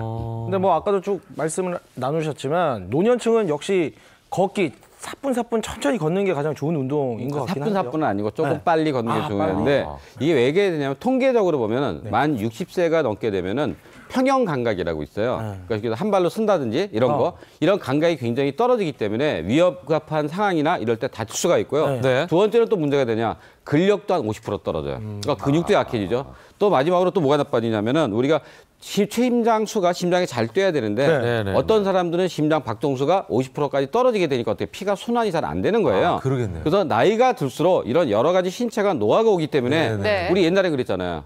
옛날에 막 술 한다는 우리 2차 노래방 갈까 그러잖아요. 네. 60대 되면 어떻게 되냐. 마음은 노래방인데 몸은 집에 와 있어요. 그래서 중요한 게 뭐냐. 이런 걷기를 잘하게 되면은 바로 건강하게 그 노화를 갖다 늦출 수가 있기 때문에 노인에게 가장 중요한 거는 바르게 걷는 겁니다. 예, 나이가 들수록 참 걷기가 더 중요하다는 생각이 드는데요. 이번에는 지금까지 얘기했던 연령별 걷기 방법을 화면으로 다시 정리해드리겠습니다. 네, 보시면 성장기 때는 속도는 80m. 네, 그리고 20, 30대에는 파워워킹. 중장년층은 급보. 노년층은 노르딕 워킹을 추천해 드립니다. 자, 나이대별로 예. 내가 이 걷기를 하고 있는지 한번 체크해 보시고 네. 너무 무리하지 마시고 본인의 컨디션, 상태에 맞게 걷기를 좀 선택하십시오라는 말씀을 다시 한번 전해드리겠습니다. 네. 자, 걷기의 중요성, 질환별 걷기, 연령대별 걷기까지 다양한 걷기 방법에 대해서 살펴봤는데요. 지금 스튜디오에 아래 바닥을 치웠더니 희한한 게 지금 야. 준비가 되어 있습니다. 발자국인데요? 발자국이 준비가 되어 있어요. 네. 자, 이게 병을 부르는 발자국이라고 예. 제가 이름을 붙여봤는데 이 발자국이 왜 병을 부르는지 첫 번째 발자국부터 한번 유대산 씨가 제가 또 따라서 나서야겠네요. 걸어보시죠. 예. 오늘 많이 합니다. 예. 네. 여기 네, 같은데요. 이거부터 맞습니다. 이거 한번 걸어볼까요? 따라서 얼핏 봐도 걸어보세요. 팔자 걸음인데요. 아, 이거 팔자걸음이네요. 딱 봐도. 굉장히 건방져 보이죠? 예, 이렇게. 뭐 이거 이렇게 하면 찜까지 쥐면 상체도 굉장히 네. 껄렁껄렁한 느낌이 예. 들거든요. 이게 약간 이렇게 흔들리면서. 자, 이 걸음걸이, 팔자걸음이라고 우리가 흔히 부르는데 예, 어떤 병을 부르죠? 병을 부를까요? 바로 퇴행성 관절염을 갖다 일으킵니다. 아, 왜냐하면 이게 팔자로 걷게 되면 우리가 자세가 바르지 않다 보니까 네. 무릎 쪽에 연골이 닳는 거예요. 네. 예. 그다음에 안짱걸음도 마찬가지인데 그게 되면은 퇴행성 관절을 바르는데 또 한 가지 문제는 뭐냐? 퇴행성 관절염이 있으면 또 이렇게 팔자 걸음을 걸을 수가 있어요. 네, 그러니까 네. 팔자 걸음이나 안짱 걸음은 다 좋지가 않고요. 그러니까 원인이나 결과가 될 수가 있는 네, 원인도 되고 결과도 되고. 네. 근데 그걸 갖다 밝히는 게 가장 중요한 게 뭐냐? 신발 창을 보세요. 아, 신발 그걸 보게 되면 네. 어떻게 돼? 그러겠네. 그게 한쪽이 잘못 달아 있으면은 아. 바로 잘못 걷고 있는 거라 생각하면 되겠습니다. 그러네요. 유대한 신발 바닥 올려보실래요? 네. 저는 괜찮네요. 이 정도인데 예. 지금 산지 얼마 안 됐어요. 그래서 괜찮을 수도 있습니다. 네, 이게. 한 번 다음에 한번 네네. 해보고요. 네. 자, 두 번째 발자국 한번 해볼까요? 네, 가운데로 와주시고요. 빨간색 발자국이 준비가 요거는 약간 됐는데 네, 그 이거 이거보다 허리에 하일 힘을- 같은데. 다리미 같기도 하고요. 요거는 여기 앞에 요렇게 예, 걸으라고 하는 그렇습니다. 것 같은데 지금 네, 보니까. 많은 여성분들이 뒤에를, 예, 들고. 네, 이렇게 걷고 있죠. 이거는 지금 사실 저도 지금 이 자세로 서 있습니다. 네. 되게 위태로운데. 예. 자, 이건 어떤 병이 올 수 있을까요? 네. 예, 보면은 하일이죠. 네. 하일이다 보니까 앞쪽으로 이제 체중이 전부 다 쏠린 상태에서 네. 저 엉덩이는 뒤로 빠지고 또 허리도 앞쪽으로 이렇게 가고. 맞아요. 이 굴곡이 이제 굉장히 큰 자세가 이렇게 되는데 이러다 보면 허리에 굉장히 무리가 가서 척추 침망증이 올 수가 있습니다. 예. 네, 이런 분들은 웬만해서는 하이힐 안 신는 게 좋은데 네. 여성분들이 하이힐을 포기하기는 쉽지가 않죠. 네. 그러니까 오랫동안 해야 된다 그러면은 허리를 이렇게 숙여가지고선 계속 좀 풀어주세요. 그러니까 쭉쭉 늘려주는 그런 운동을 좀 계속 해주셔야지 안 그러면은 허리에 근육이 굉장히 수축이 돼서 침막증이 올 수가 있습니다. 예. 그리고 마지막은 보니까 발자국이 한쪽만 굉장히 큽니다. 그러니까 네. 한 개는 작고 한 개는 크고 이거는 뭐 이렇게 힘을 실어서 이렇게 가라는 것 같은데. 아, 그러네요. 약간 왼쪽 이런 발은 느낌? 작고 오른쪽 발이 커요. 약간 예. 이런 느낌인가요, 원장님? 이건 무슨 걸음이죠?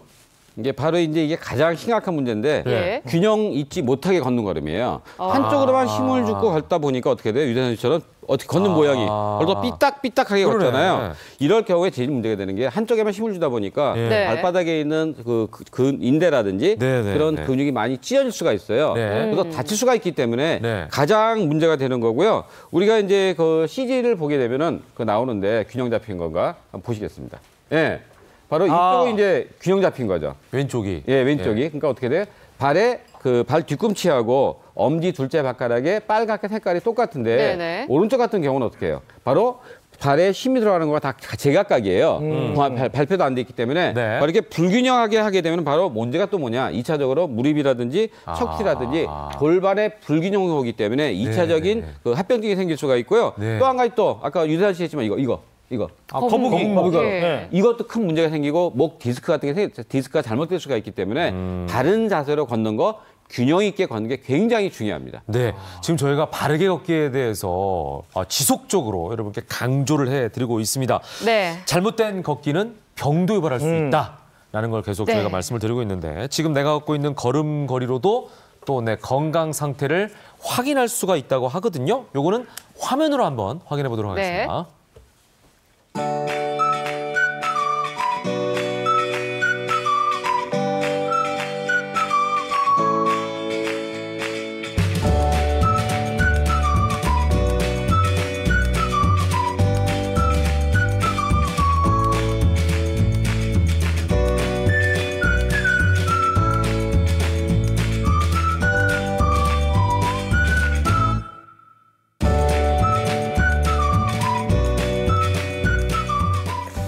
아, 이게 손 등으로 네. 확인할 수가 있네. 그러니까요. 나 이거는 전혀 신경 안 쓰고 그러니까요. 네. 예, 이게 이렇게 되면 안 되는군요. 이게 손등도 예, 중요한데 네. 제가 듣기로는 또 이렇게 발 걸을 때 예. 발바닥 닿는 그 순서 예. 잠깐 보게 되는데 그게 굉장히 또 중요하다고 얘기 들었거든요. 예, 맞습니다. 네. 아까 뒤로 걸을 때도 굉장히 중요하다고 원장님께서 네. 얘기해 주셨잖아요. 그 반대입니다, 바로. 딱 반대예요. 네. 그러니까 뒤꿈치부터 닿고 네, 앞으로 갈 때는? 예, 바깥쪽을 닿고 그다음에 앞꿈치가 전체가 다 닿으면 됩니다. 아. 근데 이게 걷다 보면은 자꾸 바깥쪽으로 걸으시려고 하는 분들이 좀 있어요. 아니, 또 안쪽으로도 걸으시려는 분이 있는데 네. 그러니까 한쪽으로만 굳은 살이 좀 많이 배기거나 아니면은 아까 얘기하셨듯이 구두 밑창이 조금 이렇게 한쪽만 이렇게 닳고 그러면은 본인은 모르지만 그쪽으로만 힘을 주고 있는 거거든요. 네. 지금 저 그림에 나오고 있는데 사실 좋은 걸음과 나쁜 걸음이 앞 스타트가 다르네요. 그러네요. 그죠? 예. 첫 걸음 뗄 때가 다르네. 좋은 걸음은 전체적으로 앞발을 딱 디뎌야 되는 건데 아니야, 네. 떼는 게 아니고 마지막에 뒤에 이제 닿는 게 맨 예. 처음입니다. 아, 그런 거예요? 뒤꿈치부터 해가지고 뒤에서 도는 거구나 이렇게. 네, 맨 마지막. 네. 맨 마지막 마지막 마무리가 안 좋은 부분에. 거네. 예. 아. 그러니까 전체가 다 또 닿는다고 자연스럽게 생각하고 다음 시작도 나빠질 것 같아요. 그러네요. 걸으셔야 됩니다. 네, 예. 근데 사실 우리가 이미 잘못된 자세로 오래 걷다 보면 체형이 많이 틀어지는데 맞아요. 이런 경우에는 질환을 앓고 있어도 걷기가 쉽지 않을 것 같아요. 포기하는 분들이 많으실 것 같은데. 그래서 이제 어떻게 해야 너무 될까요? 이제 심할 경우에는 예. 이제 뭐 약물 치료라든지 주사 치료라든지 심할 경우 수술 치료도 할 수 있지만은 심하지 않을 경우에는 아까 얘기했듯이 바른 자세 걷는 거 하고 네. 그다음에 걸음걸이 하는 거 하고 신발 교정만 해도 굉장히 좋아질 수가 있습니다. 그래서 중요한 게 꾸준히 하는 게 굉장히 중요하고요. 이제 중요한 게 이거 하기 전에 아까 송영서 원장도 얘기했지만 가장 중요한 게 준비 운동이에요. 그래서 스트레칭 하는 거. 걷기도 준비 운동을 해야 돼. 해야 돼요. 특히 지금같이 겨울에 추울 때는 어떻게 돼요? 근육하고 모든 게 다 이렇게 굳어 있거든요. 근데 갑자기 하게 되면은 무리가 오기 무리가 때문에 가겠죠. 네. 평소 하는 준비 운동이나 스트레칭보다는 한 예를 5분을 했다. 뭐 한 10분 정도. 이렇게 늘려서 하는 게 제일 중요합니다. 지금 굉장히 중요한 말씀하신 것 같아요. 우리가 이제 걷기는 어떻게 보면 기본이고 네네. 가장 편하게 운동할 수 있는 방법이다 말씀을 드리면 또 많은 분들이 오해하시는 게 일어나자마자 아이 걸어야지 이러면 이제 이게 오히려 무리가 문제가 되는 무리가 올 수 있다. 네. 처음에는 준비 운동을 좀 하셔라 걷기도. 또 중요한 건 또 뭐냐? 네. 요새 산에 다니는 분들도 아침에 나오는데 네. 오늘 영하 8도인가 그랬잖아요. 맞아요. 산에 가는데 우리 집 옆에 산이 있거든요. 조그만. 네. 거기에 나이 드신 분들이 가는 거예요. 새벽에. 네. 저는 아침 너무 추울 때는 반대로 이런 분들이 가게 되면 관절도 상할 수가 있고 네. 미끄러질 수가 있고 골절도 네. 있고 중요한 게 뭐냐? 네. 올라갈 때는 괜찮아요. 내려올 때 갑자기 땀이 식으면서 혈압이 확 올라갈 수 있거든요. 심장 마비가 올 수 있기 때문에 좀 따뜻한 시간에 하는 게 좋겠습니다. 예. 그리고 많은 분들이 이제 운동 효과를 높이기 위해서 아령을 들고 걷는다거나. 그리고 어떤 분들은 모래주머니를 차고 맞아요. 그러면은 그런 분들이 있더라고요. 무게감도 좀 더 가고 네. 좋다라고 생각하시는 분들이 있던데 이건 어떨까요? 원래는 좋은 거죠. 좋아요? 원래는 좋은 거지만 이제 아까도 했지만 관절이 안 좋거나 나이가 들었거나 심장병 있는 사람들은 아령을 들고 하게 되면 어떻게 힘이 더 많이 들어가잖아요. 맞아요. 모래주머니 차게 되면 너무 힘이 들어가잖아요. 예. 반대로 무리가 올 수 있기 때문에 이거는 젊은 사람은 괜찮지만은 병 있는 사람은 지양하는 게 좋습니다. 예, 그리고 또 우리가 건강을 지키기 위해서 하는 운동 중 하나가 바로 등산인데요. 많은 분들 네. 하시는데 등산이 사실 오르막과 내리막이 있다 보니까 내리막길이 좀 부담되는 분들이 계시거든요. 네네네. 각각 또 주의해야 할 사항이 그러니까 있을까요? 오르막길을 걸을 때는 보폭을 좀 좁게 해가지고서는 그러니까 자갈이나 이런 것들을 좀 피하도록 걸으려고 해야 돼요. 왜냐하면 앞발에 힘이 많이 들어가기 때문에 네. 거기서 삐는 경우들이 굉장히 많거든요. 그래서 경사를 이제 위쪽으로 올라갈 때는 이제 좀 자세를 좀 낮추고 보폭을 좀 좁게 해서 올라가고 내려올 때는 빠르게 내려오시면 안 돼요. 천천히. 그러니까, 예, 밑으로 내려올 때 무릎에 좀 무리가 갈 수가 있기 때문에 천천히 내려가고 역시 보폭을 좀 좁게 해가지고 내려오시는 습관을 좀 들였으면 좋겠습니다. 예, 여유를 좀 가지고 네. 등산을 가시는 게 좋겠다라는 말씀이고, 자 마지막으로 우리가 이제 운동해야지, 내일부터 해야지 이런 것보다는 이렇게 기본적으로 어차피 걸으시는 거니까 생활하시다 보면 여기서부터 시작해 보시라는 말씀을 드리고 싶은데 오늘 내용 정리를 좀 해주시죠, 이 네. 원장님. 네, 그런 말이 있더라고요. 네. 걸으면 치료가 안 되는 병이 없기 때문에 네. 두 다리가 의사다. 네. 그러니까 잘 걸으시면 저도 필요 없는 거예요. 병원이네요. 그러니까 네. 중요한 건 뭐냐. 예. 꾸준히 계속해서 걷는 게 중요하고요. 네. 중년에 뱃살이 나게 되면은 우리가 대사증후군, 성인병이 많이 생기거든요. 네. 걷는 것이 살 빼는데 가장 큰 도움이 되는데 꾸준히 하십시오. 두 다리가 이승남이다. 네. 자, 송 원장님. 네. 노화는 다리에서부터 오고 많이 걷는 사람은 장수한다고 합니다. 근데 오늘 만보를 걸으라고 했잖아요. 근데 네네. 2-3시간 이렇게 얘기 들으면 포기하는 분들 많아요. 네. 이거 핑계로 또 포기하지 마시고 지금이라도 좀 10분이라도 걸으십시오. 예. 자, 오늘 결론.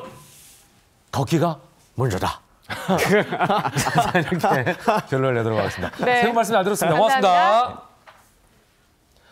자, 우리 몸에 꼭 필요한 영양소라고 하면 뭐 탄수화물, 단백질, 네. 비타민 등등 여러 가지가 있겠죠. 그런데 유황이라는 성분도 꼭 필요하다는 사실 알고 있는지 모르겠네요. 네, 광물로 알려져 있지만 우리 몸에는 꼭 필요한 영양소인 유황 어떻게 보충할 수 있을지 화면으로 함께 보시죠.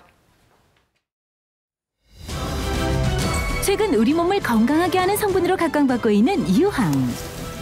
유황 농법으로 재배한 농작물부터 유황 음료, 유황 화장품에 이르기까지 다양한 곳에 쓰이고 있는데요. 21세기에는 비타민보다 유황 섭취가 더 중요하지 않을까. 우리 몸에 꼭 필요한 유황. 유황으로 건강을 지키는 사람들의 이야기를 들어봅니다. 경기도 평택시. 이곳에 유황으로 재배한 작물로 건강한 음료를 만들어 사람들의 관심을 끄는 곳이 있다는데요. 몸에 좋은 유황 함량이 된 음료를 판다고 해서 소문 듣고 왔어요. 사람들에게 건강한 차를 제공하는 이곳, 카페인가요? 여기가 뭐 하는 곳인가요? 여기는 유황연구소인데요. 유황이 뭐예요? 라고 묻는 질문들을 많이 하세요. 그래서 제가 알고 있는 선에서 충분히 이분들이 이해할 수 있게 쉽게 설명해주는 공간으로 활용하고 있습니다. 동의보감에 기록될 만큼 좋은 효능을 가졌다는 유황. 유황은 단백질을 만드는 몇 가지 아미노산에 필요한 성분으로서 세포 스스로가 생명을 유지하는 데 필요한 필수 성분입니다. 황으로 키워낸 작물을 그대로 청으로 담아서 차로 음용할 경우에는 유황 성분의 좋은 성분을 그대로 마실 수 있는 장점이 있습니다. 유황 작물의 좋은 성분을 다양한 음료와 음식에 담아 사람들에게 전하고 있는 이곳. 쫀득한 이 모시떡에도 유황 성분이 가득하겠죠? 지역에서 유황 농산물을 받아서 저희가 그 과일은 주스로 만들고요. 또 열매 과일들은 효소로 만들어서 저희 카페를 찾는 손님들에게 유황의 이로운 점을 알리고 있습니다. 유황 성분과 각종 영양소가 풍부한 친환경 열매를 사용하기 때문에 평소 건강에 관심이 많은 사람들에게 인기 만점이라고. 애기들 잘 먹나요? 네, 애기도 몸에 좋은 거라 그런지 잘 먹네요. 요즘은 이제 유황 섭취하기가 많이 힘이 들죠. 왜냐하면은 이제 비료나 뭐 농약이나 이런 사람이 인위적으로 만든 케미칼들이 유황을 디네이처 시킨다고 할까요? 유황의 본성을 잊어버리게 합니다. 그래서 저희가 예전에는 마늘 한 쪽을 먹어서 섭취하던 유황을 지금은 마늘을 많이 먹어야지만 그만큼의 유황을 섭취할 수 있는 그러한 시대가 되었습니다. 소위 21세기는 유황 결핍의 시대다 그래도 과언은 아닐 거라고 생각됩니다. 자연이 우리에게 주는 선물 유황. 하지만 화학물질의 남용과 환경오염으로 이제는 점점 그 양이 줄어들고 있다는데 때문에 최근엔 자연 속의 유황을 회복시키려는 노력이 계속되고 있습니다. 이게 지금 뿌리는 게요, 유황비료예요. 보시면은 이게 황이에요. 그 성분이 황이 들어가 있기 때문에 수시로 친환경적으로 활용을 하고 있어요. 농약은 전혀 사용하지 않고 유황 비료로만 작물을 재배하는 유황 농법. 유황으로 재배한 작물은 병해충에 강할 뿐만 아니라 당도 또한 높다는데요. 성분 분석 결과 유황 함유량이 일반 작물보다 월등히 높은 것을 알 수 있었습니다. 실제로 유황 성분이 풍부한 작물을 즐겨 먹으며 건강을 관리하는 사람이 있다는데요. 김양순 씨가 바로 그 주인공입니다. 저는 이제 이렇게 유황 매니아가 된 지가 이제 1년이 좀 넘었는데요. 알러지, 두드러기 때문에 정말 오랜 시간 동안 고통을 받았어요. 그러니까 온몸을 뒤덮은 두드러기 때문에 일상생활이 어려울 지경에 이르렀던 김양순 씨. 유황 성분이 풍부한 작물 섭취와 경원 치료를 통해 꾸준히 건강을 관리했다는데 지금은 사회활동에 아무런 문제가 없을 정도로 건강을 회복했다고 합니다. 황이 부족하게 되면 피부염이 좀 자주 오시거나 아니면 손발톱 장애 그리고 모발의 가늘어짐 등의 증상이 있으실 수가 있습니다. 하지만 이제 무분별하게 황을 피부 표면이 많이 망가진 쪽에 사용을 하시게 되면은 건조함이나 가려움증 그리고 자극성 피부염 등을 유발하실 수가 있어서 반드시 전문가와 상의 후에 사용하시는 것이 좋습니다. 유황이 피부에 도움이 된다는 사실을 알게 된 후 유황 마니아가 됐다는데요. 유황 비누와 샤워용품은 물론 화장품마저 천연 유황 제품을 고집하고 있다고. 저희 친정엄마 8순이 지난 할머니도 바르시고 4살, 6살 우리 며느리 아이들 다 가족이 바르는 화장품이에요. 왜냐하면 여기에는 어떤 색소 보존료가 안 들어가는 걸로 알고 있어요. 그 유황 자체를 가지고 이 화장품의 천연 그대로를 유지시키는 기능이 들어있어서 유황의 좋은 효능이 입소문을 타면서 유황 제품에 관심을 갖는 사람들이 늘어나고 있다는데요. 제가 원래 피부가 되게 민감하고 트러블도 심한 편이었는데 유황 성분이 들어간 비누를 사용하고 나서부터는 되게 트러블도 많이 가라앉고 민감한 부분도 많이 없어진 것 같아서 그때부터 유황 많이 사용하게 됐어요. 실제로 유황 성분의 비누는 여드름 치료제로도 널리 사용이 되고 있습니다. 하지만 아무리 좋은 황 성분이 들어있다고 하더라도 오히려 방부제나 다른 성분들이 문제를 일으킬 수가 있기 때문에 안전 등급을 꼭 확인을 하시거나 충분한 검증이 된 제품을 사용을 하시는 것이 좋겠습니다. 소중한 피부를 지키기 위해서는 안전 등급이 확실하고 충분히 검증된 제품을 사용하는 것이 좋겠죠. 유황 연구가 조우연 씨도 유황 덕분에 건강이 호전된 경험이 있다는데요. 유황을 연구하게 된 계기도 그 때문이라고 합니다. 더 많은 사람들이 유황을 제대로 이해해서 저처럼 건강을 잃었던 사람들이 다시 건강을 회복해서 저처럼 젊음을, 마음의 젊음이라도 그런 마음으로 진짜 제가 엄마가 된 엄마의 마음으로 만든 제품이에요. 건강은 건강할 때 지키는 것이 가장 좋다고 하죠. 자연을 위해 그리고 우리 몸을 위해 유황에 대해 조금 더 관심을 가져보는 것은 어떨까요? 대한민국 음식에서 빼놓을 수 없는 거 뭐 여러 가지가 있겠습니다만 그중에 한 가지가 바로 전통 장이 아닐까 싶습니다. 네, 그렇습니다. 꼭 필요한데 문제는 담그기가 까다롭기 때문에 사드시는 분들이 많으실 거예요. 네, 특히 전통 방식 그대로 만들어서 깊은 맛을 내는 재래시장을 찾는 분들이 참 많은데요. 전통 방식 그대로 장을 만들고 있는 그 현장으로 함께 가보시죠. 한국인이라면 누구나 좋아하는 된장국. 그리고 이 된장 맛에 민감한 한 남자가 있습니다. 바로 이거야. 진짜 맛있구나. 무슨 된장으로 이렇게 된장국을 만들었느냐? 내가 전통 방식으로 담근 집된장이다 이놈아. 전통 방식 그대로 만들어 깊은 맛을 자랑한다는 장. 어머니 손맛 가득한 장맛 지금 소개합니다. 자, 아침부터 찾아간 이곳은 안녕하세요, 리포터 박권입니다. 자, 우리나라 음식 찌개 반찬에 기본적으로 들어가는 건 뭘까요?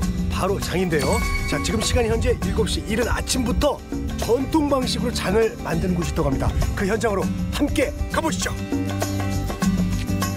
아이고, 들어오자마자 이렇게 뭔가 구수하고 고소한 냄새가. 안녕하세요. 안녕하세요. 반갑습니다. 예. 전통 재래장을 만들어 온 박송란 대표. 사장님 안내에 따라 뒤뜰로 나가보니 와, 이렇게 장이 많아요? 네. 이야, 장독대기 몇 개야?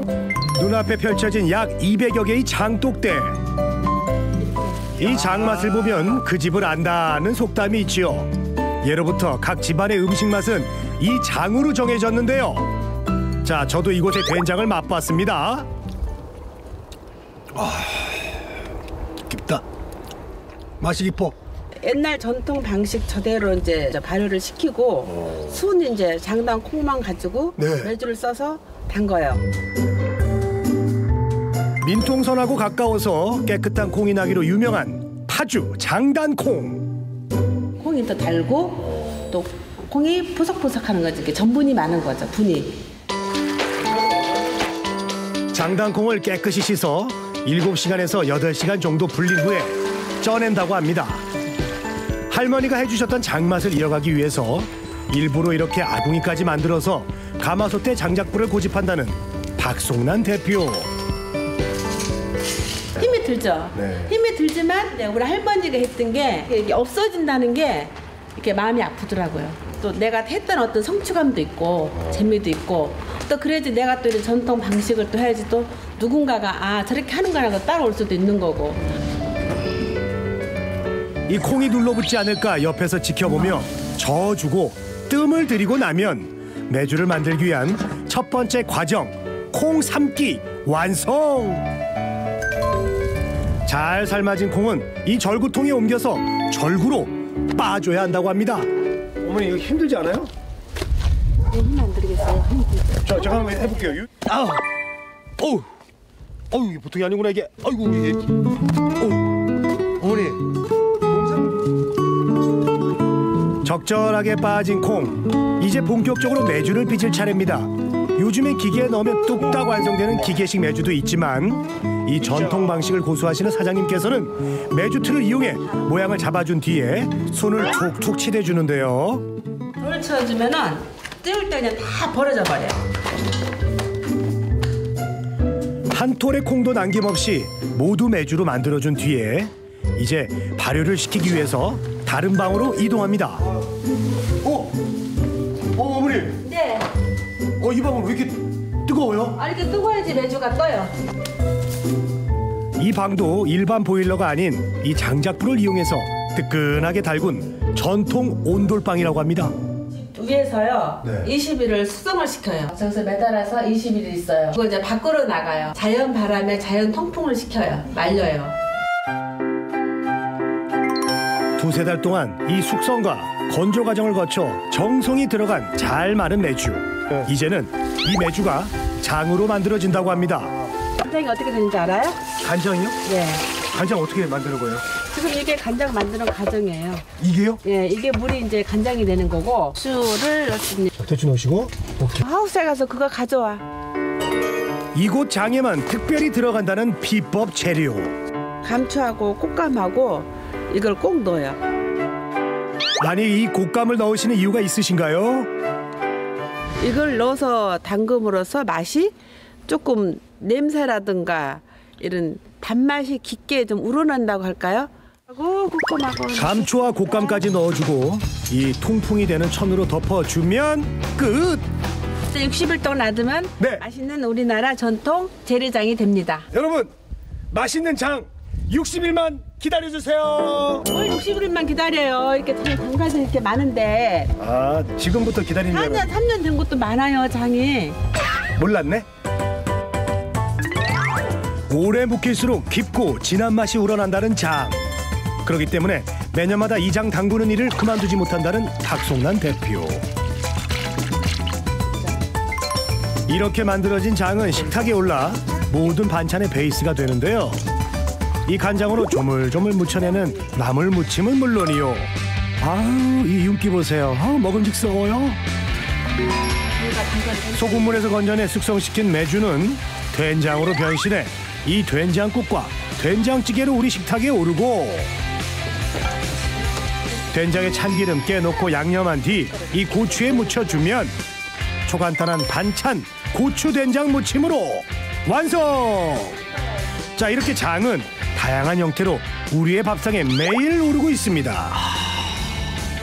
그동안 장맛을 생각하면 조금 약간 진한 거로만 많이 생각을 했었는데 얘는 좀 장인데도 불구하고 맑다는 느낌이 많이 나요. 맑은 장맛.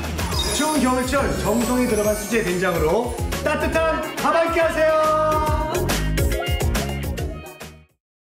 짧은 소식 전해드리겠습니다. 네. 경영학의 세계적 석학들과 함께 기업 성장 전략을 모색하는 동아 비즈니스 포럼이 4차 산업혁명 시대의 성장 전략이라는 주제로 열립니다. 채널A와 동아일보가 개최하는 이번 포럼은 새로운 비즈니스 모델을 통해 급변하는 환경 속에서도 지속 성장할 수 있는 경영의 지혜를 제시합니다. 한돈 자조금관리위원회는 포항 지진 이재민을 위해 김장 김치 나눔 행사를 열었습니다. 포항 지역의 주민들에게 따뜻한 정을 나누고자 이런 행사를 하게 됐습니다. 참석자들은 이날 행사에서 직접 담근 김장김치 2,000포기와 우리 돼지 한돈 500kg을 포항 지진 피해 주민 등에 전달했습니다. 12월 월에 함께했습니다. 생방송 김윤욱의 굿모닝 여기까지입니다. 네, 저희는 내일 아침도 7시 30분에 찾아뵙겠습니다. 여러분과 함께한 화요일 아침도 역시 변함없이 굿모닝이었습니다. 고맙습니다. 감사합니다.